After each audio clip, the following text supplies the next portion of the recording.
Mark and I had been married for 10 years. From the outside, our life looked picture perfect. 2 beautiful children, a cozy suburban home, and laughter that used to fill the spaces between us. I believed we were happy. I believed in the life we had built. But somewhere along the way, life became a relentless routine: school drop-offs, work deadlines, and bills that piled up faster than we could clear them. Somewhere in the chaos, we stopped noticing each other. It wasn't one moment that shattered us.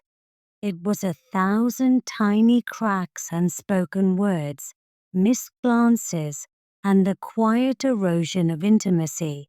And yet, I never imagined that one day I'd be sitting on our kitchen floor, clutching Mark's phone, reading a message that would change everything. It was a Wednesday evening. Mark had been coming home late for weeks. His explanation always the same: work. I wanted to believe him. He'd always been ambitious, and his career had given us the life we shared. But something was different. His phone, once casually left on counters and coffee tables, now seemed permanently glued to his hand. When he did set it down, it was always face down, as if hiding something. That night, as he showered, his phone buzzed on the counter. The screen lit up, revealing a name I didn't recognize: Tessa. My stomach tightened.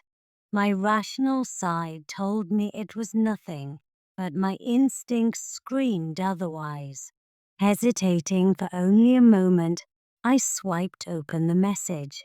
"Last night was amazing. Can't wait to see you again tomorrow." The words blurred as tears filled my eyes. My chest heaved, and I felt like the ground had disappeared beneath me. 1,000 thoughts raced through my mind. Who is she? How long has this been going on? Was I blind, or was he just that good at hiding it? I heard the shower turn off, and panic set in. I quickly placed the phone back on the counter and stumbled into the living room, my heart pounding in my ears. When Mark entered, towel draped over his shoulders, I could barely look at him. He kissed my cheek absent-mindedly, and I flinched. He didn't seem to notice, but I did. I noticed everything now. That night, I didn't sleep. I lay beside him, staring at the ceiling, replaying every moment of our life together. I thought about our wedding day, how he had looked at me like I was his whole world. I thought about the nights we stayed up late talking about our dreams, and the mornings we woke up to the sound of our children's laughter. Were those moments real, or had they been illusions, like a mirage in the desert? The next morning, after the kids left for school, I decided I couldn't carry the weight of my discovery alone. I sat at the kitchen table, Mark's phone in front of me, the incriminating messages still open. When he walked in, his face froze. He didn't need to ask why I was sitting there. "Who is she?" I asked, my voice trembling. Mark's shoulders slumped, and for a moment he looked like a man caught in a storm of his own making. He didn't deny it. Instead, he muttered something about feeling neglected, about how we'd grown distant. Neglected? The word burned on my tongue. While I've been raising our children, running our home, and loving you with every part of me, you felt neglected? His eyes filled with tears, but I couldn't find it in myself to care. He tried to explain, but nothing he said mattered. He had made a choice to betray me, to betray us. Over the next few days, I was a mess of emotions, rage, heartbreak, confusion. I wanted to scream, to throw things, to make him hurt as much as he had hurt me. But most of all, I wanted answers. Why wasn't I enough? What did she have that I didn't? And yet, amidst the storm of my pain, I began to see something I hadn't noticed before, myself. In the mirror, I saw a woman who had given everything she had to her family, leaving nothing for herself. I saw someone who had lost her identity in the process of being a wife and a mother. I realized that I hadn't just lost Mark, I had lost me. In the weeks that followed, Mark begged for forgiveness. He promised to end the affair, to go to counseling, to do whatever it took to rebuild what we had. But something inside me had shifted. Trust wasn't something that could be mended with promises, and I wasn't sure I wanted to try. I started seeing a counselor on my own.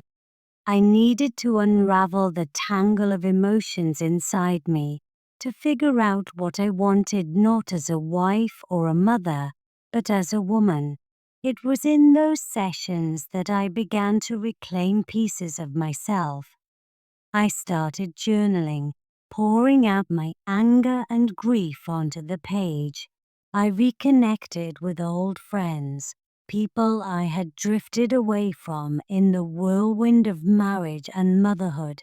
I even signed up for a pottery class, something I'd always wanted to do but never had the time for. Mark and I did attend a few counseling sessions together, but they often left me feeling more conflicted. He seemed genuinely remorseful, but the damage was done. I couldn't look at him without seeing the messages, without imagining him with her. The life we had built felt like a beautiful vase that had been shattered. Even if we tried to glue the pieces back together, the cracks would always remain. One evening, as I sat in the backyard watching the sunset, I felt a strange sense of peace. I realized that forgiveness wasn't something I could give Mark for his sake. It was something I needed for my own. Holding on to the anger and betrayal would only continue to hurt me. So, I made the decision to forgive him, not because what he did was okay, but because I needed to let go of the pain. But forgiveness didn't mean staying. I told Mark that I needed time apart. I needed to rediscover who I was, to figure out what I wanted for my future. It wasn't an easy decision, and it broke my heart to see the pain in his eyes. But for the first time in years, I was choosing me. It's been 6 months since I moved out. The kids are adjusting, and Mark and I are learning how to co-parent with respect. Some days are harder than others, but I'm starting to feel like myself again. I've found joy in small things, reading a book, taking long walks, laughing with my children. And while I don't know what the future holds, I know one thing for certain. I deserve love. Not the kind that fades with time or gets lost in the chaos of life, but the kind that stays. The kind that sees me, truly sees me, and chooses me every single day. For now, I'm choosing myself, and that's enough.